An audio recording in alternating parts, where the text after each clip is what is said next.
ನಮಸ್ಕಾರ. ಇವತ್ತು ಬೆಂಗಳೂರಿನ ಪ್ರಮುಖವಾದಂಥ ಹೊಸ ರಸ್ತೆಯಲ್ಲಿ ನಾವಿದ್ದೇವೆ. 517ನೇ ವರ್ಷದ ಕೆಂಪೇಗೌಡ ಜಯಂತಿಯ ಸಂದರ್ಭದಲ್ಲಿ ನಮ್ಮ ಕರ್ನಾಟಕ ರಾಜ್ಯದ ಜನಪ್ರಿಯ ಮುಖ್ಯಮಂತ್ರಿಗಳಾಗಿರ್ತಕ್ಕಂಥ ಶ್ರೀಯುತ ಡಿ.ಕೆ. ಶಿವಕುಮಾರ್ ಅವರು ಈ ಒಂದು PRR ರಸ್ತೆಯನ್ನು ಉದ್ಘಾಟನೆ ಮಾಡಿದ್ದಾರೆ. PRR ಅಂದರೆ ಪೆರಿಫೆರಲ್ ರಿಂಗ್ ರೋಡ್ ರಸ್ತೆ. ಇದು SM ಕೃಷ್ಣ ರಸ್ತೆ ಅಂತಲೂ ಈಗ ನಾಮಕರಣ ಮಾಡಿದ್ದಾರೆ. ಮಾಜಿ ಮುಖ್ಯಮಂತ್ರಿಗಳಾಗಿರ್ತಕ್ಕಂಥ ಬೆಂಗಳೂರು ನಗರದ ಅಭಿವೃದ್ಧಿಗೆ ಕಾರಣರಾಗಿರ್ತಕ್ಕಂಥ SM ಕೃಷ್ಣ ಅವರ ಹೆಸರಲ್ಲಿ ಈ ರಸ್ತೆ ನಾಮಕರಣ ಆಗಿದೆ. ಈ SM ಕೃಷ್ಣ ರಸ್ತೆ ಎಲ್ಲಿ ಬರುತ್ತೆ ಅಂತ ಜನಕ್ಕೆ ಕನ್ಫ್ಯೂಷನ್ ಇರ್ಬೋದು. ಇದು ಬೆಂಗಳೂರಿನ ಮೆಟ್ರೋ ಆಗಿರ್ತಕ್ಕಂಥ ಚಳ್ಳಘಟ್ಟ ಮೆಟ್ರೋ ಸ್ಟೇಷನ್ ಇದೆ, ನಿಮಗೆ ಕಾಣ್ತಾ ಇದೆ ನೋಡಿ. ಚಳ್ಳಘಟ್ಟ ಮೆಟ್ರೋ ಸ್ಟೇಷನ್ ಜಸ್ಟ್ ಒಂದು 5 ನಿಮಿಷ ಮುಂಚೆ ಬಂದರೆ ಈ ಒಂದು ರೋಡಿನ ಒಂದು ಎಂಟ್ರೆನ್ಸ್ ಶುರು ಆಗುತ್ತೆ. ಇದು PRR ರೋಡಿನ ಪ್ರಥಮ ಎಂಟ್ರೆನ್ಸು. ಈ ರಸ್ತೆಯ ವಿಶೇಷ ಏನಂತಂದ್ರೆ ಸುಮಾರು 11 ಕಿಲೋಮೀಟರ್ ವ್ಯಾಪ್ತಿಯಲ್ಲಿರ್ತಕ್ಕಂಥ ರಸ್ತೆ ಇದು. ಈ ರಸ್ತೆಯಿಂದ ಶುರುವಾಗಿ ಮಾಗಡಿ ರೋಡ್ಗೆ ಇದು ಪ್ರವೇಶ ಕೊಡುತ್ತೆ. 11 ಕಿಲೋಮೀಟರ್ ಅದ್ಭುತವಾಗಿರ್ತಕ್ಕಂಥ ಬೆಂಗಳೂರು ನಗರದ ಒತ್ತಡವನ್ನು ಕಡಿಮೆ ಮಾಡೋ ದೃಷ್ಟಿನಲ್ಲಿ ಈ PRR ರಸ್ತೆಯನ್ನ ಮಾಡಿರ್ತಕ್ಕಂಥದ್ದು ವಿಶೇಷ. ಸನ್ಮಾನ್ಯ ಮುಖ್ಯಮಂತ್ರಿಗಳಾಗಿರ್ತಕ್ಕಂಥ ಡಿ.ಕೆ. ಶಿವಕುಮಾರ್ ಅವರು ಕೆಂಪೇಗೌಡ ಜಯಂತಿಯ ಆ ಒಂದು ಸಂದರ್ಭದಲ್ಲಿ ಇದನ್ನ ಉದ್ಘಾಟನೆ ಮಾಡಿರ್ತಕ್ಕಂಥದ್ದು. ಬೆಂಗಳೂರಿಗೆ ಬರ್ತಕ್ಕಂಥ ಒಂದು ವಿಶೇಷವಾದಂಥ ಜನಸಂಖ್ಯೆಯನ್ನು ಕಡಿಮೆ ಮಾಡೋ ದೃಷ್ಟಿಯಲ್ಲಿ ಈ ಒಂದು ಪರ್ಯಾಯವಾದಂಥ PRR ರಸ್ತೆ ಓಪನ್ ಆಗಿದೆ. ಅದರ ಜೊತೆಗೆ ಇವತ್ತು ನಾವು ಈ ಒಂದು ಎಲೆಕ್ಟ್ರಿಕಲ್ ವೆಹಿಕಲ್ ಆಗಿರ್ತಕ್ಕಂಥ ರಿವರ್ ಅಂತಕ್ಕಂಥ ಎಲೆಕ್ಟ್ರಿಕಲ್ ವೆಹಿಕಲ್ ಮೂಲಕ ಈ PRR ರಸ್ತೆಯನ್ನ ನಾವು ಪಾಸ್ ಮಾಡಿಕೊಂಡು ಈ ರಸ್ತೆಯಲ್ಲಿ ಬರ್ತಕ್ಕಂಥ ಪ್ರಮುಖ ತಾಣಗಳ ಬಗ್ಗೆ ನಾವು ಅದರ ಬಗ್ಗೆ ವಿಶ್ಲೇಷಣೆ ಕೊಡ್ತಾ ಇದೀವಿ. ಜೊತೆಗೆ ನಮ್ಮ ಜೊತೆ ಹಲವಾರು ಜನ ನಾಗರಿಕರು, ಶ್ರೀಯುತ KS ನಾಗರಾಜ್ ಅವರು ಇದ್ದಾರೆ, ಜನಪ್ರಿಯ ಸಾಮಾಜಿಕ ಮುಖಂಡರು. ಅವರೆಲ್ಲ ಬರ್ತಾರೆ ಇವತ್ತು. ಈ ಪ್ರದೇಶದ ವ್ಯಾಪ್ತಿಯಲ್ಲಿ ಅಭಿವೃದ್ಧಿ ಯಾವ ರೀತಿ ಆಗುತ್ತೆ, ಬೆಂಗಳೂರು ನಗರದ ಮೇಲೆ ಒತ್ತಡ ಯಾವ ರೀತಿ ಕಡಿಮೆ ಆಗುತ್ತೆ ಅನ್ನೋ ದೃಷ್ಟಿಯಲ್ಲಿ ಈ ಒಂದು ಏನು PRR ರಸ್ತೆಯ ಒಂದು ವಿಶ್ಲೇಷಣೆಯನ್ನ ನಾನು ಮಾಡಕ್ಕೆ ಹೊರಟಿದ್ದೀನಿ. ಹೀಗೆ ಹಲವಾರು ಜನ ನಮ್ಮ ಸ್ನೇಹಿತರುಗಳು ಈ ಒಂದು PRR ರಸ್ತೆಯನ್ನು ನೋಡೋದಕ್ಕೋಸ್ಕರ ಬಂದಿದ್ದಾರೆ. ಈ PRR ರಸ್ತೆ ಯಾವ ರೀತಿ ಡೆವಲಪ್ಮೆಂಟ್ಗೆ ಕಾರಣ ಆಗುತ್ತೆ ಬೆಂಗಳೂರು ನಗರಕ್ಕೆ ಅನ್ನೋದ್ರ ಬಗ್ಗೆ ಒಂದು ವಿಶ್ಲೇಷಣೆಯನ್ನ ನಿಮ್ಗೆ ಕೊಡಕ್ಕೆ ಇಷ್ಟಪಡ್ತೀನಿ. ಇವತ್ತು ನಮ್ಮ ಜೊತೆ ಬೆಂಗಳೂರು ನಗರದ ಒಬ್ಬ ಸಾಮಾಜಿಕ ಕಾರ್ಯಕರ್ತರು, ಸಜ್ಜನರು, ಪ್ರಾಮಾಣಿಕರು, ಬೆಂಗಳೂರು ನಗರ ಇತಿಹಾಸವನ್ನ ಚೆನ್ನಾಗಿ ತಿಳ್ಕೊಂಡಿರ್ತಕ್ಕಂಥ ಒಬ್ಬ ಸಮಾಜ ಕಾರ್ಯಕರ್ತರಾಗಿರ್ತಕ್ಕಂಥ ಶ್ರೀಯುತ KS ನಾಗರಾಜ್ ಅವರು, ಬರಹಗಾರರು ಮೂಲತಃ. ಅವರು ಇವತ್ತು ಈ ಕ್ಷೇತ್ರದ ದರ್ಶನಕ್ಕೋಸ್ಕರ ಬಂದರೆ ನಮ್ಮ ಜೊತೆ ಈಗ ತಾನೇ ಸಿಕ್ಕಿದ್ರು. ಸರ್, ಇದ್ರ ಬಗ್ಗೆ ಏನ್ ಹೇಳಕ್ ಇಷ್ಟಪಡ್ತೀರಿ? ಮುಖ್ಯಮಂತ್ರಿಗಳಾದಂತ ಶ್ರೀ ಡಿ.ಕೆ. ಶಿವಕುಮಾರ್ ಅವರು ಅಧಿಕಾರಕ್ಕೆ ಬಂದು 15 ದಿನದ ಒಳಗಾಗಿ ಬೆಂಗಳೂರು ನಗರದ ನಾಗರಿಕರಿಗೆ ಒಂದು ಅದ್ಭುತವಾದಂತ ಕೊಡುಗೆಯನ್ನ ಕೊಟ್ಟಿದ್ದಾರೆ. ಬೆಂಗಳೂರು ನಗರದ ಮೈಸೂರು ರಸ್ತೆಯಿಂದ ಮಾಗಡಿ ರಸ್ತೆಗೆ ಹೋಗುವಂತ ಸಂದರ್ಭದಲ್ಲಿ ವಿಶೇಷವಾಗಿ ಇತ್ತೀಚೆಗೆ ತಾನೇ ಅಭಿವೃದ್ಧಿ ಆಗಿರುವಂತಹ ಕೆಂಪೇಗೌಡ ಬಡಾವಣೆಯಲ್ಲಿರುವಂತಹ ನಿವೇಶನದಾರರಿಗೆ ಎಲ್ಲರಿಗೂ ಅನುಕೂಲ ಆಗುವ ನಿಟ್ಟಿನಲ್ಲಿ ಈ ಒಂದು ರಸ್ತೆಯನ್ನ ಮಾಡಿದಾರಲ್ಲ, ಇದು ತುಂಬಾ ಅದ್ಭುತವಾದಂತಹ ರಸ್ತೆ ತುಂಬಾ ಚೆನ್ನಾಗಿ ಮಾಡಿದ್ದಾರೆ. ಇದು ಗುಣಮಟ್ಟದಿಂದ ಕೂಡಿದೆ. ಈ ಒಂದು ರಸ್ತೆಯಿಂದ ವಾಹನದ ಸಾಂದ್ರತೆ ಕಡಿಮೆ ಆಗುತ್ತೆ ಮತ್ತು ವಿಶೇಷವಾಗಿ ಬೆಂಗಳೂರು ನಗರದಿಂದ ಮೈಸೂರು ರಸ್ತೆ ಮತ್ತು ಮಾಗಡಿ ರಸ್ತೆಗೆ ಹೋಗೋರಿಗೆ ಎಲ್ಲ ತುಂಬಾ ಅನುಕೂಲ ಆಗುತ್ತೆ. ಇದರಿಂದಾಗಿ ಕೆಂಪೇಗೌಡ ಬಡಾವಣೆಯಲ್ಲಿ ಮುಂದಿನ ದಿನಗಳಲ್ಲಿ ಮನೆಗಳು ನಿರ್ಮಾಣ ಆಗಿ ಜನ ಅಲ್ಲಿ ವಾಸಕ್ಕೆ ಬರಲಿಕ್ಕೆ ಯೋಗ್ಯವಾದಂತ ಪ್ರದೇಶ ಆಗುತ್ತೆ. ಇದರಿಂದ ಹೆಚ್ಚಿನ ಬೆಂಗಳೂರು ನಗರದ ನಾಗರಿಕರಿಗೆ ಅನುಕೂಲ ಇದೆ. ಇಂತಹ ರಸ್ತೆಗಳು ನಿಜಕ್ಕೂ ಬೇಕಾಗಿದೆ. ಇಂತಹ ದೊಡ್ಡದಾದಂತ ವಿಶಾಲವಾದಂತಹ ಮತ್ತು ದೂರದಂತಹ ರಸ್ತೆಗಳು ಇದ್ದಾಗ ಬೆಂಗಳೂರು ನಗರದಲ್ಲಿ ವಾಹನಗಳ ಒಂದು ದಟ್ಟಣೆ ಕಡಿಮೆ ಆಗುತ್ತೆ. ಈ ರಸ್ತೆಯನ್ನು ಮಾಡಿದಂತ ಡಿ.ಕೆ. ಶಿವಕುಮಾರ್ ಅವರಿಗೆ ನಾವು ಅಭಿನಂದನೆಯನ್ನು ಸಲ್ಲಿಸಬೇಕು. ಜೊತೆಗೆ ಈ ಒಂದು ರಸ್ತೆಯ ಆಗುವ ಸಂದರ್ಭದಲ್ಲಿ ಈ ಹಿಂದೆ ಇದ್ದಂತಹ ಮುಖ್ಯಮಂತ್ರಿಗಳಾಗಿದ್ದಂತಹ ಸಿದ್ದರಾಮಯ್ಯನವರು ಸಹ ಈ ರಸ್ತೆಯ ಅಭಿವೃದ್ಧಿ ವಿಚಾರದಲ್ಲಿ ಅವ್ರದೇ ಆದಂತಹ ಕೊಡುಗೆಯನ್ನ ಕೊಟ್ಟಿದ್ದಾರೆ. ಈ ರಸ್ತೆಗೆ ವಿಶೇಷವಾಗಿ SM ಕೃಷ್ಣ ಅವರ ಹೆಸರಿಟ್ಟಿರೋದು ಅತ್ಯಂತ ಸೂಕ್ತವಾಗಿದೆ. ಬೆಂಗಳೂರು ನಗರ ಇವತ್ತೇನಾದ್ರೂ ಮಾಹಿತಿ ತಂತ್ರಜ್ಞಾನದ ಕ್ಷೇತ್ರದಲ್ಲಿ ವಿಶ್ವದ ಗಮನವನ್ನ ಸೆಳೆದಿದ್ರೆ ಅದಕ್ಕೆ SM ಕೃಷ್ಣರವರು ಕಾರಣ. ಈಗ ಬೆಂಗಳೂರು ನಗರದ ಮಾಹಿತಿ ತಂತ್ರಜ್ಞಾನ ಕ್ಷೇತ್ರ ಕೇವಲ ಆ ಭಾಗದಲ್ಲಿ, ಎಲೆಕ್ಟ್ರಾನಿಕ್ ಸಿಟಿ ಭಾಗದಲ್ಲಿ, ಆ ಭಾಗದಲ್ಲಿ ಮಾತ್ರ ಬೆಳೆದಿತ್ತು. ಈ ರಸ್ತೆಯಿಂದ ಮುಂದಿನ ದಿನಗಳಲ್ಲಿ ಮಾಹಿತಿ ತಂತ್ರಜ್ಞಾನದ ಕ್ಷೇತ್ರವೂ ಸಹ ಈ ಭಾಗದಲ್ಲೂ ಬರಲಿಕ್ಕೆ ಸಾಧ್ಯವಾಗುತ್ತೆ. ವಾಹನ ಮತ್ತು ಉದ್ಯಮಿಗಳಿಗೆ ಮತ್ತು ನಾಗರಿಕರಿಗೆ ಇದರಿಂದ ತುಂಬಾ ಅನುಕೂಲ ಆಗುತ್ತೆ. ಇಂತಹ ಒಂದು ರಸ್ತೆಯನ್ನು ಕೊಟ್ಟಂತ ಸರ್ಕಾರಕ್ಕೆ ನಾವು ನಾಗರಿಕರೆಲ್ಲರೂ ಅಭಿನಂದನೆಯನ್ನು ಸಲ್ಲಿಸ್ತೀವಿ. ನೋಡಿ, ಪ್ರವೇಶ ಆಗ್ತಾ ಇದೆ. ಇದು ಪ್ರಮುಖವಾದ ದ್ವಾರ. ನೀವು ನೋಡ್ತಾ ಇದ್ರೆ SM ಕೃಷ್ಣ ರಸ್ತೆ. ಇಲ್ಲಿಂದ ಮಾಗಡಿ ರಸ್ತೆಗೆ ಪ್ರವೇಶ ಆಗುತ್ತೆ. ಮಧ್ಯ ನಾಡಪ್ರಭು ಕೆಂಪೇಗೌಡ ರಸ್ತೆ ಬಡಾವಣೆ ಅಂತಕ್ಕಂಥದ್ದು ಬೆಂಗಳೂರು ಡೆವಲಪ್ಮೆಂಟ್ ಅಥಾರಿಟಿ ಮಾಡಿರ್ತಕ್ಕಂಥ ಒಂದು ಸೈಟ್ಸ್ ಗಳು ಮಾಡಿರ್ತಕ್ಕಂಥ ದೊಡ್ಡ ವಿಸ್ತೀರ್ಣ ಹೊಂದಿರತಕ್ಕಂಥ ನಾಡಪ್ರಭು ಕೆಂಪೇಗೌಡ ರಸ್ತೆಯಲ್ಲಿ ನಾವೀಗ ಈ ಒಂದು ರಸ್ತೆ ಮೂಲಕ ನಾವು ಅಲ್ಲಿಗೆ ಪ್ರವೇಶ ಆಗ್ತೇವೆ. ಇಲ್ಲಿಯ ವಿಶೇಷ ಏನಪ್ಪಾ ಅಂದ್ರೆ ನಾಡಪ್ರಭು ಕೆಂಪೇಗೌಡ ರಸ್ತೆ ತುಂಬಾ ವರ್ಷಗಳ ಹಿಂದೆನೆ ಮಾಡಿದ್ರು ಸಹ ಇವತ್ತು ಅದಕ್ಕೆಲ್ಲ ಒಂದು ಚೈತನ್ಯದ ರೀತಿಯಲ್ಲಿ ಕೆಲಸ ಆಗ್ತಾ ಇದೆ. ಯಾಕೆಂತಂದ್ರೆ ಈ ರಸ್ತೆ ಸಂಪರ್ಕ ಇದ್ರೆ ಮಾತ್ರ ಎಲ್ಲ ಕಡೆ ಡೆವಲಪ್ಮೆಂಟ್ ಸಾಧ್ಯ. ಆ ಒಂದು ಮೂಲ ಉದ್ದೇಶ ಇಟ್ಕೊಂಡು ಇವತ್ತು ಈ ಸರ್ಕಾರ ಏನ್ ಮಾಡಿದೆ, ಈ ಒಂದು PRR ರಸ್ತೆಯನ್ನ ಪ್ರಾರಂಭ ಮಾಡಿರೋದು.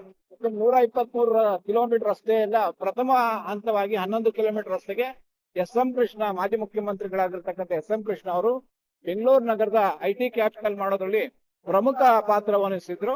ಅದರ ಜೊತೆ ಅವರ ಜೊತೆ DK ಶಿವಕುಮಾರ್ ಅವರು ಅವರ ಸಚಿವ ಸಂಪುಟದಲ್ಲಿ ಒಂದು ಪ್ರಭಾವಿ ಸಚಿವರಾಗಿದ್ದಂತಹ ಸಂದರ್ಭದಲ್ಲಿ ಅವರ ನೆನಪಿಗೋಸ್ಕರ ಈ ಒಂದು 11 ಕಿಲೋಮೀಟರ್ ರಸ್ತೆಯನ್ನ ಎಸ್.ಎಂ. ಕೃಷ್ಣ ರಸ್ತೆಯನ್ನ ಮಾಡಿದ್ದಾರೆ. ಈಗ ನೀವು ಸುಂದರವಾದಂತಹ ಒಂದು ಈ ಓಪನಿಂಗ್ ಅನ್ನ ನೀವು ನೋಡ್ತಾ ಇದ್ದೀರಾ. ಈ ಓಪನಿಂಗ್ ನೋಡ್ತಾ ನೀವು ಯಾವ್ದೋ ವಿದೇಶದಲ್ಲಿ ಇದ್ದೀರಿ ಅಂತಕ್ಕಂಥ ಭಾವನೆಯನ್ನ ಬರ್ತಾ ಇದೆ ನಿಮ್ಗೆ.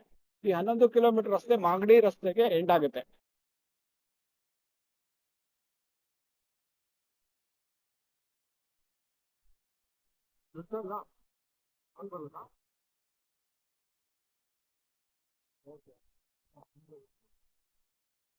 ಇನ್ನು ಅಭಿವೃದ್ಧಿ ಕಾರ್ಯಗಳು ನಡೀತಾ ಇದೆ. ಇನ್ನು ಸ್ವಲ್ಪ ಸಣ್ಣ ಪುಟ್ಟ ಕೆಲಸಗಳು ಇರೋದ್ರಿಂದ ಸ್ವಲ್ಪ ನಿನ್ನೆ ತಾನೇ ಫಂಕ್ಷನ್ ಆಗಿರೋದ್ರಿಂದ ಅದಕ್ಕೆ ವ್ಯವಸ್ಥೆಯನ್ನು ಮಾಡ್ತಾ ಇದ್ರೆ. ಆಗ್ಲೇ ಜನ ನೋಡೋದಕ್ಕೋಸ್ಕರ ಪ್ರತಿದಿನ ಇಲ್ಲಿ ಈಗ ನಿನ್ನೆಯಿಂದ ಜನ ಈ ರಸ್ತೆ ಹೇಗಿದೆ ಅಂತ ನೋಡೋದಕ್ಕೋಸ್ಕರ ಬರ್ತಾ ಇದ್ದಾರೆ. ಹೇಗೆ ಕನೆಕ್ಟಿವಿಟಿ ಆಗಿದೆ ನೋಡಿ. ಅಕ್ಕಪಕ್ಕ ಬಡಾವಣೆಗಳನ್ನ ನೀವು ನೋಡ್ತಾ ಇದ್ರೆ ಎಲ್ಲದಕ್ಕೂ ರಸ್ತೆ ಸಂಪರ್ಕ ಇರ್ಲಿಲ್ಲ. ಇವತ್ತು ಇದೊಂದು ರಾಜಮಾರ್ಗವಾಗಿ ಪರಿವರ್ತನೆ ಆಗಿರೋದ್ರಿಂದ ಇಲ್ಲಿರ್ತಕ್ಕಂಥ ಏನು ಸೈಟಿನ ಬೆಲೆ ಗಗನಕ್ಕೇರಿದೆ ಅಂತಕ್ಕಂಥದ್ದು ಈಗ ಆಲ್ರೆಡಿ ಕೇಳ್ಪಡ್ತಾ ಇದೆ. 5,000 ಇದ್ದಿದ್ದೆಲ್ಲ 10,000, 12,000ಕ್ಕೆ ರೀಟ್ ಆಗಿರ್ತಕ್ಕಂಥ ಈ ಫಂಕ್ಷನ್ ನೆನ್ನೆ ಇಲ್ಲೇ ಉದ್ಘಾಟನಾ ಸಮಾರಂಭ ಈ ರಸ್ತೆಯಲ್ಲಿ ಆಗಿರೋದ್ರಿಂದ ಅಲ್ಲಿ ಕ್ಲೋಸ್ ಆಗಿರೋದ್ರಿಂದ ನಾವು ನೋಡ್ತಾ ಇದೀವಿ. ಅದೇ ಪೆಂಡಲ್ ಹಾಕಿದ್ರು ನಿನ್ನೆ ಮುಖ್ಯಮಂತ್ರಿಗಳು ಉದ್ಘಾಟನೆ ಮಾಡಿರ್ತಕ್ಕಂಥ ಕೆಂಪೇಗೌಡ ಜಯಂತಿ, ಈ 517ನೇ ಕೆಂಪೇಗೌಡ ಜಯಂತಿಯ ಸಂದರ್ಭದಲ್ಲಿ ಈ ಒಂದು ಪೆರಿಫೆರಲ್ ರಸ್ತೆಯನ್ನ ಉದ್ಘಾಟನೆಯನ್ನ ಸನ್ಮಾನ್ಯ ಮುಖ್ಯಮಂತ್ರಿಗಳಾಗಿರ್ತಕ್ಕಂಥ DK ಶಿವಕುಮಾರ್ ಅವರು ಮಾಡಿರ್ತಕ್ಕಂಥದ್ದು. ಕೆಂಪೇಗೌಡ ಜಯಂತಿ ದಿನ ಬೆಂಗಳೂರು ನಗರದ ಅಭಿವೃದ್ಧಿಯ ಕಡೆ ಅವರ ಒಂದು ದಿಟ್ಟ ಹೆಜ್ಜೆಯನ್ನು ಇಟ್ಟಿರ್ತಕ್ಕಂಥದ್ದು ನಾವು ಗಮನಿಸ್ತಾ ಇದ್ದೇವೆ. ಈ ರಸ್ತೆಯ ಮೂಲಕ ಹಲವಾರು ಬಡಾವಣೆಗಳು, ಸಂಪರ್ಕಕ್ಕೆ ಸಿಗದ ಬಡಾವಣೆಗಳಿಗೆ ಒಂದು ಜೀವ ಚೈತನ್ಯವನ್ನು ತುಂಬಿರ್ತಕ್ಕಂಥ ಈ ರಸ್ತೆಯಾಗಿ ಪರಿವರ್ತನೆ ಆಗ್ತಾ ಇದೆ. ಇಲ್ಲಿರ್ತಕ್ಕಂಥ ಅಂದ್ರೆ ಬೆಂಗಳೂರು ನಗರಕ್ಕೆ ಬರುದೇನೆ ನೀವು ಹೊರಭಾಗದಲ್ಲಿ ನೀವು ಕೆಲಸ ಇರ್ತಕ್ಕಂಥ ನಗರಕ್ಕೆ ಕಾಂಟ್ಯಾಕ್ಟ್ ಇಲ್ಲದೆ ಈ ಒಂದು ಪೆರಿಫೆರಲ್ ರಿಂಗ್ ಅನ್ನು ಉಪಯೋಗಿಸಬಹುದು.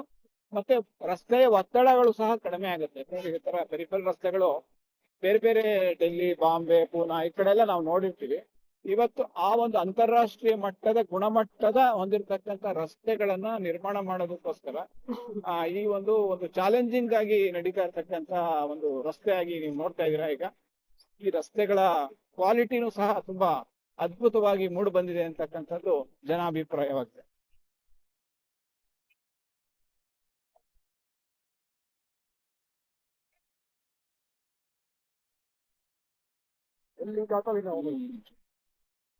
ಒಬ್ಬರಿ ಬಂದೆ ಇಲ್ಲಿ ವಾಯ್ಸ್ ಇಲ್ದಿರ ಮಾಡೋದು ಮೊದಲು ನಾವೇನು ಮಾತಾಡೋದು. ಇದು ಹಲವಾರು ಹಳ್ಳ ದಿಣ್ಣೆಗಳಿದೆ, ಅದನ್ನೆಲ್ಲ ಸರಿ ಸಮಾನವಾಗಿ ಬ್ರಿಡ್ಜ್ ಗಳನ್ನ ನಿರ್ಮಾಣ ಮಾಡಿ ರಸ್ತೆಗಳನ್ನ ಒಂದು ರೀತಿಯ ಏನು ಅಂತಾರಾಷ್ಟ್ರೀಯ ಗುಣಮಟ್ಟದ ರಸ್ತೆಗಳನ್ನಾಗಿ ಪರಿವರ್ತನೆ ನೋಡ್ತಾ ಇದ್ದೀರಾ. ಆ ರಸ್ತೆಗಳನ್ನ ಈಗ ಆ ರಸ್ತೆಗೆ ಪ್ರವೇಶ ಮಾಡ್ತಾ ಇದೀವಿ. ಈಗ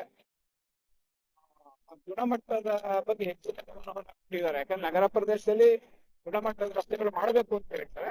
ಈಗ ಈ ರಸ್ತೆ ಮಾದರಿಯಾಗಿ ಅದೇ ಈ ರೀತಿ ಮಾಡಬೇಕು ಅಂತ ಒಂದು ಯೋಚನೆ ಬರ್ತಾ ಇರೋದನ್ನ ನಾವು ನೋಡ್ತಾ ಇದ್ದೀವಿ. ಇಲ್ಲಿ ಅಕ್ಕಪಕ್ಕದಲ್ಲಿ ಇರ್ತಕ್ಕಂಥ ಭೂಮಿಗೆಲ್ಲ ಬಂಗಾರದ ಬೆಲೆ ಸಿಗ್ತಾ ಇದೆ. ಎಲ್ಲ ಕಡೆ ಈಗ ಆಲ್ರೆಡಿ ಎಲ್ಲಿದೆ ನಿಮ್ ಸೈಟು ಅಂತಂದ್ರೆ ಪೆರಿಫೆರಲ್ ರಿಂಗ್ ರೋಡ್ ಪಕ್ಕ ಇದೆ. 10,000 ಕೊಡಿ, 15,000 ಕೊಡಿ, 4,000, 3,000 ಇಲ್ದಿರೋ ಲೇಔಟ್ಗಳಿಗೆಲ್ಲ ಇವಾಗ 3 ಪಟ್ಟು 4 ಪಟ್ಟು ಬೆಲೆಗಳನ್ನ ನಾವು ಇಲ್ಲಿ ನಿರೀಕ್ಷೆ ಮಾಡಬಹುದು. ಮತ್ತೆ ಬೆಂಗಳೂರು ನಗರದ ಮೇಲೆ ಇರ್ತಕ್ಕಂಥ ಒತ್ತಡವನ್ನ ಕಡಿಮೆ ಮಾಡೋ ದೃಷ್ಟಿಯಿಂದ ಇಲ್ಲಿಯ ಒಂದು ಏನು ಉಪನಗರ ಅಂತ ಹೇಳ್ಬೋದು. ಈ ಪ್ರದೇಶಗಳಲ್ಲಿ ಹೆಚ್ಚಿನ ಗೃಹ ವಸತಿ ಪ್ರದೇಶಗಳಾಗಿ ಪರಿವರ್ತನೆ ಆಗಿದೆ. ಕೆಂಪೇಗೌಡ ಲೇಔಟ್ ಅಲ್ಲಿ ನಾವು ಇದ್ದೇವೆ. ಇಲ್ಲಿ ಮನೆಗಳು ಅತಿ ಹೆಚ್ಚಾಗಿ ಇನ್ನೂ ಬಂದಿಲ್ಲ, ಆದ್ರೆ ಇನ್ನು ಕೆಲವೇ ದಿನಗಳಲ್ಲಿ ನೋಡಿ ಎಲ್ಲರೂ ಮನೆ ಕಟ್ಟಕ್ಕೆ ಶುರು ಮಾಡ್ತಾರೆ. ಮತ್ತೆ ಗಗನಕ್ಕೆ ಏರ್ತಿದೆ. ಸುತ್ತಮುತ್ತ ಒಂದು ರೀತಿಯ ವಾಣಿಜ್ಯ ವ್ಯವಹಾರಗಳು ಶುರು ಆಗಿದೆ. ವ್ಯಾಪಾರ ಕಾಂಪ್ಲೆಕ್ಸ್ಗಳು, ಮಾಲ್ಗಳು, ಯಾಕಂದ್ರೆ ಜನ ಬರ್ತಿದ್ದಂಗೆ ಅವೆಲ್ಲ ಶುರು ಆಗಿದೆ. ಮತ್ತೆ ಇದು ಬೆಂಗಳೂರು ನಗರಕ್ಕೆ ಮೆಟ್ರೋ ಕನೆಕ್ಟಿವಿಟಿ ಇದೆ. ಕೆಳಘಟ್ಟ ಮೆಟ್ರೋ ಇಂದ ಹತ್ರ ಇರೋದ್ರಿಂದ ಇಲ್ಲಿ ಮತ್ತೆ ಆ ಕಡೆಯಿಂದ ಮಾಗಡಿ ರಸ್ತೆಯಿಂದ ಸಹ ಮೆಟ್ರೋ ಬರ್ತಾ ಇದೆ ಅಂತಕ್ಕಂಥದ್ದು ಆಲ್ರೆಡಿ ಮಾಹಿತಿ ಇರೋದು. ಕಣಬಗೆರೆ ಕ್ರಾಸ್ ತನಕ ಮೆಟ್ರೋ ಬರುತ್ತೆ ಅಂತಕ್ಕಂಥದ್ದು. ಈ ಎಲ್ಲ ಮೆಟ್ರೋಗಳ ಮಧ್ಯೆ, ಮೆಟ್ರೋ ಟ್ರೈನ್ ನ ಮಧ್ಯೆ ಈ ಒಂದು ಲೇಔಟ್ ಬೆಂಗಳೂರು ನಗರದ ಅತಿ ದೊಡ್ಡ ಬಡಾವಣೆಯಾಗಿ ನಿರ್ಮಾಣ ಆಗಿರ್ತಕ್ಕಂಥದ್ದು ವಿಶೇಷ. ಈ ಸರ್ಕಾರ ಈ ಒಂದು ಕೆಲಸವನ್ನು ಕೈಗೊಂಡಿರೋದು ಜನರಿಗೆ ಸಂಪರ್ಕವನ್ನ ಕೊಡ್ತಕ್ಕಂಥ ಕೆಲಸವಾಗಿ ಮಾಡ್ತಾ ಇದ್ದಾರೆ. ಇವತ್ತು ಬೆಂಗಳೂರು ಡೆವಲಪ್ಮೆಂಟ್ ಅಥಾರಿಟಿಯ ವತಿಯಿಂದ ಈ ಒಂದು ಅಭಿವೃದ್ಧಿ ಕೆಲಸ ತುಂಬಾ ಅದ್ಭುತವಾದಂತಹ ಒಂದು ಕೆಲಸವನ್ನು ಮಾಡಿದ್ದಾರೆ. ಹಲವಾರು ಗಣ್ಯರು ಸಹ ಈ ಕಾರ್ಯಕ್ರಮದಲ್ಲಿ ಪಾಲ್ಗೊಂಡಿರ್ತಕ್ಕಂಥದ್ದು ನೋಡ್ತಾ ಇದ್ದೀವಿ. ಈಗ ಒಂದು ಸುತ್ತು ಬರೋಣ. ಈ ಕೆಂಪೇಗೌಡ ನೋಡಿದು ಒಂದು ಪ್ರಮುಖವಾದಂತ ವೃತ್ತ, ಅತಿ ದೊಡ್ಡ ವೃತ್ತವಾಗಿ ಇದು ಕಾಣಿಸುತ್ತೆ. ನೋಡ್ತಾ ಇದ್ದೀರಾ, ಕೆಂಪೇಗೌಡರ ಹೆಸರನ್ನ ಶಾಶ್ವತವಾಗಿ ಮಾಡೋ ದೃಷ್ಟಿಯಲ್ಲಿ ಸರ್ಕಾರ ಕೈಗೊಂಡಂತ ಒಂದು ಅದ್ಭುತವಾದಂತ ಸೂಕ್ತವಾದಂತ ಕ್ರಮ. ಮತ್ತೆ ಎಸ್.ಎಂ. ಕೃಷ್ಣ ಅವರ ಹೆಸರು ಇರ್ತಕ್ಕಂಥದ್ದು ಬೆಂಗಳೂರು ನಗರ ಈ ಮಟ್ಟಕ್ಕೆ ಬರೆಯೋದಕ್ಕೆ ಕಾರಣ ಆಗಿರ್ತಕ್ಕಂಥ ಎಸ್.ಎಂ. ಕೃಷ್ಣ ಅವರಿಗೆ ನೆನೆಸ್ಕೊಳ್ಬೋದು ವಿಶೇಷ. ಸನ್ಮಾನ್ಯ ಮುಖ್ಯಮಂತ್ರಿಗಳು ಡಿ.ಕೆ. ಶಿವಕುಮಾರ್ ಅವರು ಈ ಒಂದು ಕೆಲಸ ಮಾಡಿರೋದಕ್ಕೋಸ್ಕರ ಈ ನಾಗರಿಕರ ಪರವಾಗಿ ಅವರಿಗೆ ಅಭಿನಂದನೆ. ಒಂದು 15 ದಿನ ಅಭಿವೃದ್ಧಿ ಪಥದಲ್ಲಿ ಬೆಂಗಳೂರು ಈ ಪೆರಿಫೆರಲ್ ರಸ್ತೆಯ ಮೂಲಕ ಎಲ್ಲ ಒಂದು ಸಂಕ್ಷಿಪ್ತ ವರದಿಯನ್ನ ನಮಗೆ ಕೊಟ್ಟಿದ್ದೀನಿ. ಈ ಒಂದು ಪೆರಿಫೆರಲ್ ರಸ್ತೆಯ ಪರಿಚಯನ ಮಾಡ್ಕೊಳಕ್ಕೆ ಅವಕಾಶ ಮಾಡ್ಕೊಡ್ತಾರೆ. ಇದನ್ನ ಎಕ್ಸ್ಪ್ಲೇನ್ ಮಾಡಿದಂತ ಸರ್ಕಾರಕ್ಕೆ ಎಲ್ಲರ ಪರವಾಗಿ ಅಭಿನಂದನೆ. ಮೈಸೂರು ರಸ್ತೆ ಕಡೆ ಭಾಗದಲ್ಲಿ ನಾವಿದ್ದೇವೆ, ನೋಡ್ತಾ ಇದ್ದೇವೆ. ಧನ್ಯವಾದಗಳು.